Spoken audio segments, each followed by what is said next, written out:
effort to advance their extreme left-wing agenda and influence the election.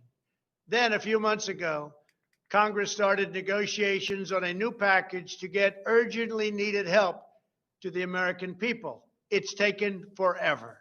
However, the bill they are now planning to send back to my desk is much different than anticipated.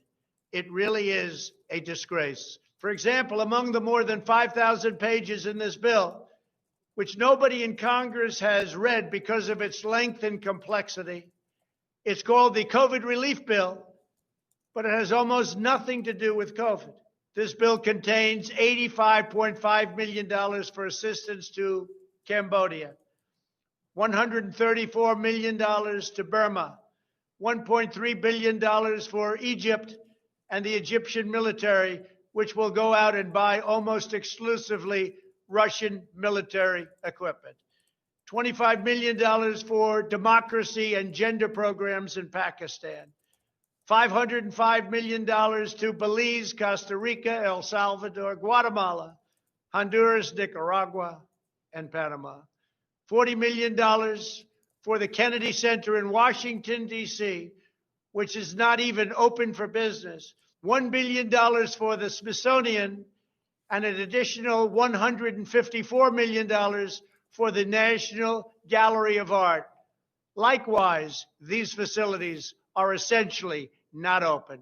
$7 million for reef fish management, $25 million to combat Asian carp, $2.5 million to count the number of amberjack fish in the Gulf of Mexico, a provision to promote the breeding of fish in federal hatcheries, $3 million in poultry production technology, $2 million to research the impact of down trees, $566 million for construction projects at the FBI.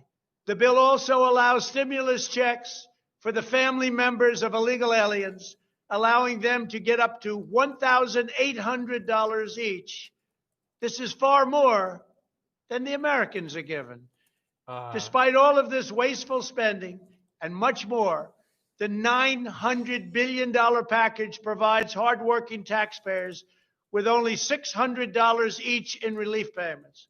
And not enough money is given to small businesses, and in particular restaurants, whose owners have suffered so grievously. They were only given a deduction for others to use in business their restaurant for 2 years. This 2-year period must be withdrawn, which will allow the owners to obtain financing and get their restaurants back in condition. Congress can terminate it at a much later date, but 2 years is not acceptable. It's not enough. Congress found plenty of money for foreign countries, lobbyists, and special interests, while sending the bare minimum to the American people who need it. It wasn't their fault. It was China's fault, not their fault. I am asking Congress to amend this bill and increase the ridiculously low $600 to $2,000 or $4,000 for a couple. I'm also asking Congress to immediately get rid of the wasteful and unnecessary items from this legislation and to send me a suitable bill, or else the next administration will have to deliver a COVID relief package, and maybe that administration will be me.